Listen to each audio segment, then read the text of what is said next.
Ini kesalahan kita. Apakah orang Kristen tidak punya sejarah yang jahat masa lalunya? Punya.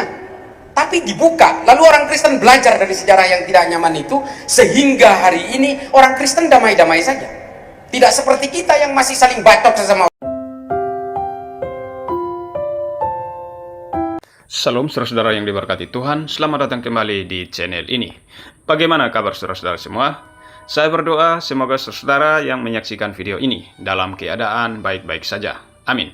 Ya, pada kesempatan ini saya ingin mengajak saudara-saudara semua untuk sama-sama kita menyaksikan sebuah cuplikan video dari tokoh Islam yang cukup fenomenal teman-teman, yaitu Gus Islah Bahrawi. Nah teman-teman, Gus Islah Bahrawi menjawab pertanyaan dari jemaahnya, dan tentunya jawaban ini cukup mengagetkan kita teman-teman. Nah, tanpa berlama-lama, mari sama-sama kita lihat videonya berikut ini. Langsung ke pertanyaannya, Cak Islah. Cak Islah itu bernarasi tentang kontra radikalisme itu selalu membawa bab sejarah. Saya juga menyuka sejarah. Terutama tentang konflik konflik antar sahabat pasca suksesi wafatnya Rasulullah SAW.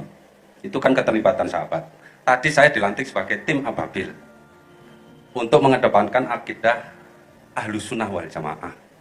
Ahlus Sunnah wal Jamaah itu kan, ini NU loh Gus. NU itu kan wasuhbihi ajmain. Kalau kita terlalu mengungkap kesalahan sahabat, dilematis Gus. Gimana itu? Gini Gus, ingin saya quote satu pernyataan Gus. Saya quote pernyataan Gus. Kalau saya, Gus pernah bilang, kalau saya, sejarah Islam itu harus dibuka. Memang ulama-ulama kesalahan kita, ulama-ulama kita menyembunyikan yang sekiranya tidak mendukung konsep aswaja, itu harus disembunyikan. Kalau saya harus dibuka. Loh, saya juga mencoba membuka, saya punya sosial media yang lumayan juga followernya Gus. Coba membuka, di vlog kan, ya diserang sama, kebetulan saya juga pakai akun fake, meskipun 7 tahun pakai akun fake. Diserang, itu dilematisnya. Kalau saya sebetulnya pragmatis ya Gus, tapi semua praktek yang harus kami lakukan sebagai tim Ababil tadi sudah disinggung sama Gus, jadi tidak ada yang saya tanyakan secara prakteknya. Soalnya radikal sudah. Pertanyaannya itu tadi. Sudah ya, oke. Lebih ke teoritisnya, ya, okay. Gimana? Soalnya pertanyaan santri Madura itu belum dijawab sama Gus. Pondok pesantren sebagai kultural NU itu ya rentan disusupi Gus. Gimana? Sementara dilematisnya itu tadi, kalau kita membuka sejarah tentang pertikaian sahabat yang kental dengan politik, kita bertabrakan dengan aswaja. Sekian, assalamualaikum warahmatullahi wabarakatuh. Ini soal sejarah. Saya tuh begini, ada satu kejadian di Mesir. Ada salah seorang pemikir yang kemudian dituduh menjadi liberal. Ini dituduh liberal. Gara-garanya apa? Dia mengungkap sejarah-sejarah tidak nyaman. Dia menulis semua sejarah-sejarah tidak nyaman setelah Rasulullah. Kita berbicara after the prophet era, setelah Rasulullah. Pasca Rasulullah wafat, ini kan di Madinah ini luar biasa konfliknya. Luar biasa konfliknya. Lalu kemudian pemikir Islam ini yang bernama Faraj Faudah menulis sebuah kitab namanya Haqiqatul Ghaibah. Gara-gara dia membuka semua sejarah yang tidak nyaman ini, kemudian ketika dia mengemudikan kendaraan di Nasir City, dia diberondong tembakan oleh Ikhwanul Muslimin dan terbunuh. Kelompok-kelompok yang kemudian berusaha menutupi sejarah-sejarah yang tidak nyaman ini, kemudian memberi pengaruh kepada kita hari ini tidak pernah bisa belajar dari sejarah kejahatan kelam. Semua ditutupi. Permusuhan Sunni dan Syiah yang berlangsung 1400 tahun lebih ini, dan mengapa masih awet? Karena semua sejarah permusuhan itu ditutup dari dulu. Karena melibatkan dua sahabat utama, Muawiyah dan Sayyidina Ali. Ini kesalahan kita.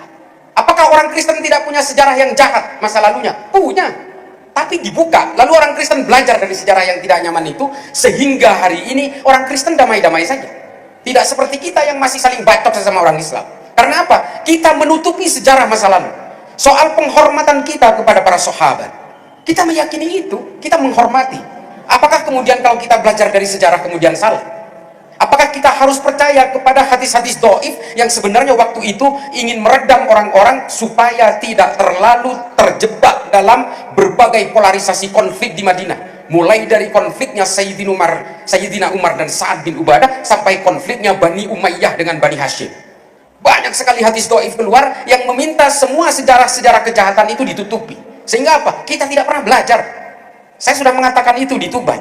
Pak, kalau saya menyembunyikan beberapa nama dari sejarah yang tidak nyaman, iya, saya akan sembunyikan. Tapi soal konflik yang membunuh Sayyidina Utsman, soal konflik yang meracuni Sayyidina Hasan, soal konflik yang membantai Sayyidina Husain, soal konflik yang kemudian membunuh Sayyidina Umar, pengkhianatan Marwan bin Hakam, masa nggak boleh kita buka? Bukalah, supaya kita belajar. Orang Kristen terlibat perang 30 tahun, membunuh 8 juta orang Eropa. Kejahatan ini. Tapi orang Kristen tidak ada yang menyembunyikan sejarahnya. Sehingga mereka kemudian membuat sebuah perjanjian namanya Westphalia Agreement dan Peace of Prague, dan mereka kemudian menghindar dari berbagai peperangan dengan sesama orang Kristen. Kita hari ini, nggak usah jauh-jauh Pak, NU sama FPI aja mau bacok-bacokan di Madura. Karena kita tidak pernah belajar dari berbagai kisah-kisah perang-perang Jamal, perang Siffin, perang Hurrah, perang Zab. Ini perang sesama orang Islam. Belum kita bercerita tentang perang antara keluarga Ibnu Saud dan keluarga Ibnu Rashidin di Saudi. Membunuh 13.000 orang Saudi. Sesama orang Islam. Karena kita nggak pernah mau belajar. Sa'ad bin Ubadah dan konfliknya dengan Sayyidina Umar, nggak ada yang mau buka Pak. Saya yang pertama kali buka di berbagai media. Supaya apa? Kita jangan lagi saling batok, saling berantem, saling mengkafirkan hanya gara-gara persoalan kekuasaan politik. Nah justru karena kita tidak pernah bisa belajar dari sejarah-sejarah kelam itulah kemudian kita dimanfaatkan oleh orang-orang barat menggunakan proksi-proksi politik sehingga kita akhirnya mudah dipecah belah. ISIS dan Al-Qaeda ini sama-sama Wahabi Pak, sama-sama punya cita-cita daulah khilafah Islamiyah, sama, tapi dua-duanya bermusuhan coba. Sama-sama Islam, manhajnya Wahabi, ijtihad yang dipakai sama, fatwa-fatwa yang dipakai oleh ulama yang sama. Abu Bakar Naji dalam kitab Idarat atau Wahus sama, tapi mereka bermusuhan. Kenapa? Kita tidak pernah belajar dari sejarah. Saya mengungkap, bahkan saya tidak ngarang. Pembunuhan Sayyidina Utsman itu melibatkan Muhammad bin Abu Bakar, yang nulis siapa? Imam As-Suyuti dalam Tarikhul Khulafa halaman 81. Saya sudah terangkan, tapi saya dikafirkan gara-gara begitu. Saya tidak ingin mengumbar kejahatan-kejahatan para sahabat. Justru saya ingin menceritakan sahabat-sahabat yang dibantai oleh sesama orang Islam karena persoalan-persoalan politik. Supaya apa? Supaya kita belajar. Supaya kita belajar dari kejadian itu. Apa gunanya kalau bukan untuk pelajaran sejarah-sejarah yang sudah berumur 1400 tahun, kalau kemudian kita buka hari ini ke generasi berikutnya? Generasi yang gagal menguasai sejarah itu adalah generasi yang mengisi masa depannya dengan kekosongan-kekosongan. Ini kata siapa? Kata Rumi. Jadi pelajari sejarah, makanya tarikh itu menjadi penting. Makanya saya itu ke Amerika belajar sejarah Islam di Zaytuna. Yang saya pelajari sejarah Islam. Belum saya buka semua sebenarnya ini Gus. Yang saya buka itu hanya satu perintil saja. Kalau dibuka semua, ya artinya memang akan goncang, tapi saya memilih tidak. Yang bisa saya buka itu adalah sejarah-sejarah yang bisa menjadi hikmah bagi kita, menjadi pelajaran bagi kita hari ini bahwa kita tidak boleh lagi saling bantai sesama orang Islam. Saya buka sedikit dalam satu kajian bersama Ustadz Buya Syakur, Buya Syakur Yasin, Candang Pinggan Indramayu. Ketika itu kita membuka sedikit bahwa Rasulullah itu wafatnya diracun. Pada heran kok. Ini juga mungkin heran bahwa Rasulullah diracun. Ngarang? Enggak, ada literaturnya, ada kitab tarikh yang menulis itu. Cuma ya nggak mungkin lah dibuka. Gitu loh. Prosesnya seperti apa, siapa yang meracun, orang kafir mana yang meracun, nggak perlu dibuka. Nanti kita akan benci kepada orang-orang yang berbeda. Ini saya buka karena memang ada di media. Saya bercerita tentang itu bersama Buya Syakur Yasin. Banyak sekali yang mesti dibuka. Tapi kalau pembunuhan Sayyidina Utsman yang melibatkan orang Islam juga, ya harus dibuka supaya menjadi pelajaran bagi kita apa? Sesama orang Islam nggak boleh saling mencelakai. Hanya gara-gara apa? Gara-gara politik. Ini pelajarannya. Dan tidak boleh juga atas nama kekuasaan, lalu setiap orang yang berusaha mengkritik, kemudian berusaha didolimi, dibunuh, diburu, dipersekusi. Ini pelajarannya. Sama seperti Sayyidina Hasan dan Sayyidina Husain yang dipersekusi oleh Bani Umayyah. Ini pelajarannya. Mentang-mentang sedang berkuasa menjadi pemimpin, jangan kemudian kalau ada orang yang berusaha mengkritik kemudian dikejar, dipersekusi, ditangkap dan sebagainya. Jangan. Saya juga tidak setuju kok kalau negara ini main tangkap-tangkap aja. Kalau delik hukumnya tidak kuat dan sumir, jangan ditangkap, restoratif aja, matre saja. Setuju saya. Karena kalau tidak, ini tidak ada bedanya dengan Yazid bin Muawiyah atau Walid bin Yazid yang main tangkap. Nah ini Gus.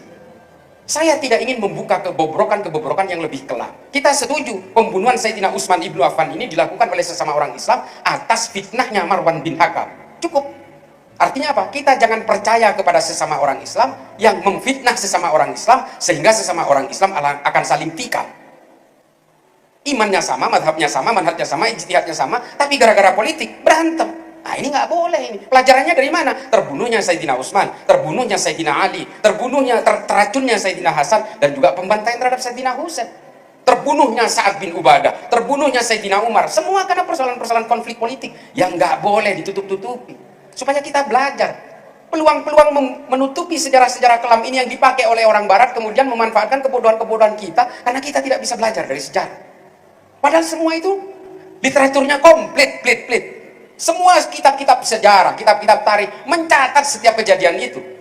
Dan kitabnya itu dijual bebas dari sejak zaman dulu, dari sejak zaman 1100 abad ke-12 sudah dijual bebas dan dicetak secara berkala di Darul Fikri di Kairo dan juga Darul Fikri di Libanon. Nggak ada yang ditutupi. Cuma kemudian kita atas nama kita harus betul-betul khidmah kepada tabi'in kita. Bukan begitu cara menghormati para sahabat. Bukan begitu. Jadikan pelajaran-pelajaran dari mereka itu sebagai tuntunan kepada kita hari ini. Gitu, ya. Mohon maaf Gus, ini pendapat saya karena memang ini selalu menjadi permasalahan karena saya dianggap mengumbar aib. Saya tidak mengumbar aib, saya ingin memberikan sejarah supaya kita belajar dari kejadian-kejadian masa lampau. Karena yang maksum ini hanya Rasulullah. Setelah itu kemudian menjadi manusia biasa dengan segala konflik-konflik batin dan konflik-konflik muamalahnya. Semua sama. Gitu. Ya, kita menghormati sahabat jelas karena mereka adalah perawi-perawi handal dan hampir semua sanad-sanad yang dirawikan oleh para sahabat ini disohihkan oleh Bukhari dan Muslim. Jelas itu, kita harus hormati itu.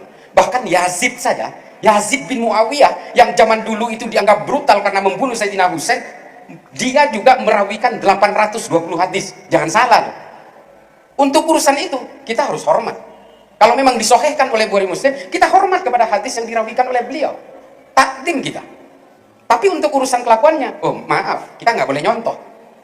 Nggak boleh nyontoh. Sama seperti saya hari ini. Saya menghormati dzurriyyah Nabi. Saya menghormati para habaib. Sejak kecil saya dididik oleh kakek saya, kalau ketemu habib, kamu cium tangannya, kalau perlu kakinya. Dan saya ikuti sampai hari ini. Saya menghormati para habaib, tapi kalau kemudian ada habaib yang ternyata moralnya nggak benar, mohon maaf, saya hormati tapi kelakuannya nggak saya tiru. Ini saya, prinsip saya. Ini mohon maaf, artinya dalam kejahatannya saya tidak takdim. Sebagai dzurriyyah Nabi, saya takdim. Begitu, kita harus memilah-milah antara status dia secara sanad, secara nasab, tapi kita juga harus memilah secara moral, secara akhlak. Oke teman-teman, demikian cuplikan video ini. Semoga penjelasan-penjelasan dan jawaban-jawaban dari Gus Islah Bahrawi dapat mengedukasi kita dan menambah wawasan kita. Dan bagaimana tanggapan saudara-saudara semua setelah melihat tayangan ini? Silakan berkomentar dan berkomentarlah dengan bijak. Terima kasih dan Tuhan Yesus memberkati. Shalom.